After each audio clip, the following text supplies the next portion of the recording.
Came up to me and was like, Elyssa, I've got a really shiny penny, and you have that really ugly dollar bill. This is like a great trade for you. And so, I fell for it for a few years before Mom wised me up to the fact that this was not a good trade. And so I'd like to thank you, Maggie, for teaching me how to invest in my future. But in all seriousness, she really did take good care of me. Another one, I was about 5 years old. I was learning how to ride my bike, going down a steep hill. We were on a family walk, and I flipped over the handlebars.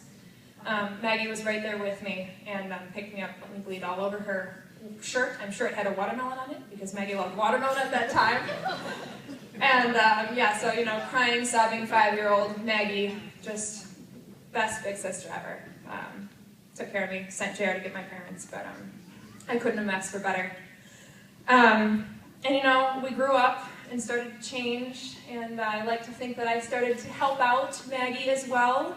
Maggie's not great with numbers, so she never really memorized her social security number, but you need that for a lot of things, and my mom stopped answering the phone when Maggie would ask what her social security number was.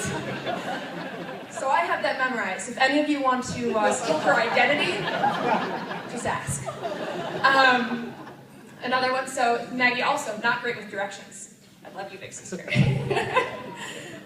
So I was, and my cousin helped me with this one, I was her personal GPS, her global positioning system. Thank you very much. I specifically remember her calling me once. I was in college, and she was just graduated, and she's in New York, which is actually where I live now. I had not yet been to New York, and she calls me up and is like, Elyssa, I'm lost. I'm like, oh, that's great. She's like, I need to find the subway. Can you find me the subway? All right, MapQuest. This is back when MapQuest was a thing, not Google Maps. And I think I found you the subway. I'm sure I found you a subway. Don't know if it was the one you wanted. But yeah, so I like to think that I started to give back. And like I mentioned earlier, we had our late night therapy sessions, and we talked about school and family and boys. And as Maggie got into college and I got older, this guy Ross kept coming up in the bore category of that.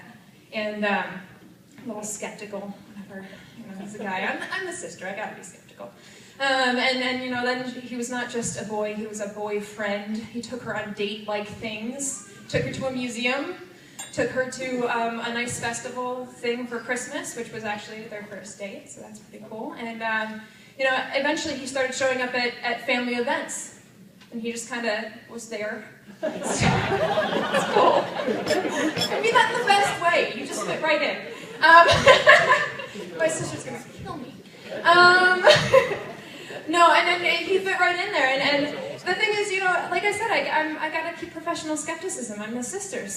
But he kind of wormed his way in there. He's a White Sox fan, which is a big, big plus in our family. Yeah. He earned a lot of brownie points for that one, as you can see from the crowd. But I think what really got me was, and this is one of my favorite Maggie and Ross stories, is it was just before Christmas, and I think it was about 2 years ago or so, and Maggie got really, really, really sick, and she called Ross at like 2 o'clock in the morning, upset, like, completely crazy. I love you.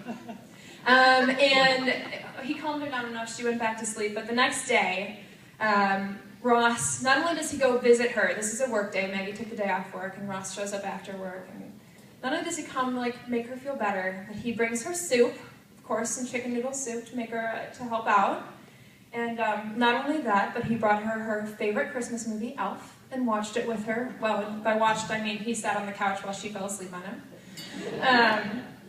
And not only that, but what makes the story the best is that he also brought her a little miniature Christmas tree and decorated it with her for her apartment.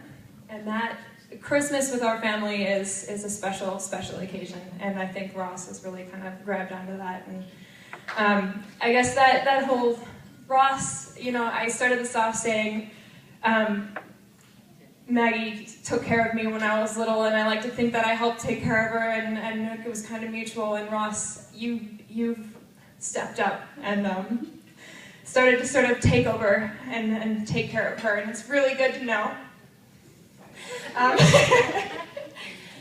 that she has someone like that in her life. And it makes me so happy to know that you two are together and that you guys can take care of each other.